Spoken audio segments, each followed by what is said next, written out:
جو سیاسی جماعت پارلیمنٹ میں نہ ہو اسے میں کیسے آزاد لوگ شامل ہو سکتے ہیں؟ سنی اتحاد کونسل مخصوص نشستوں کی حقدار نہیں۔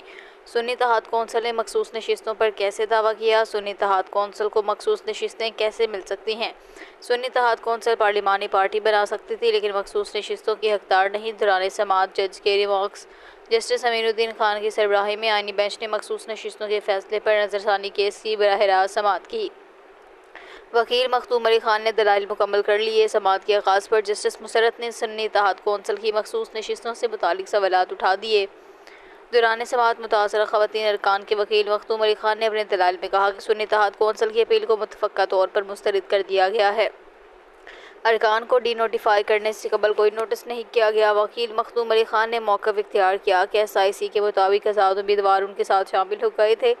جسٹس مسرت ہلالی نے سوال کیا کہ کیا سنی اتحاد کونسل نے انتخابات میں حصہ لیا تھا؟ اس پر وکیل نے جواب دیا، سنی اتحاد کونسل نے انتخابات میں حصہ نہیں لیا۔ سنی اتحاد کونسل کے چیئرمین نے خود آزاد حیثیت میں الیکشن لڑا۔ جسٹس جمال مدوخیل نے ریمارکس دیے کہ سنی اتحاد کونسل مخصوص نشستوں کی حقدار نہیں۔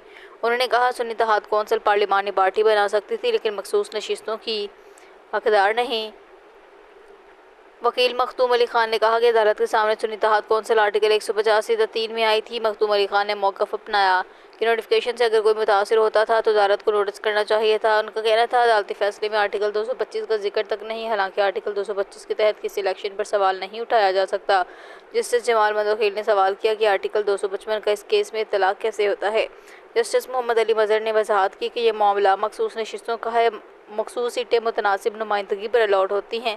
اس پر مختوم علی خان نے کہا کہ مخصوص نشستوں کی فہرست سے الیکشن سے قبل جمع ہوتی ہیں اور کاغذات نامزدگی پر غلطی کی صورت میں معاملہ ٹریبونل کے سامنے جاتا ہے۔ جسٹس جمال مدوخیل نے کہا کہ اگر آپ کی دلیل مان لیں تو پشاور ہائی کورٹ کا دائرہ اختیار نہیں تھا۔ مختوم علی خان نے کہا کہ اس وقت تک مخصوص اراکین کے نوٹیفیکیشن جاری نہیں ہوئے تھے۔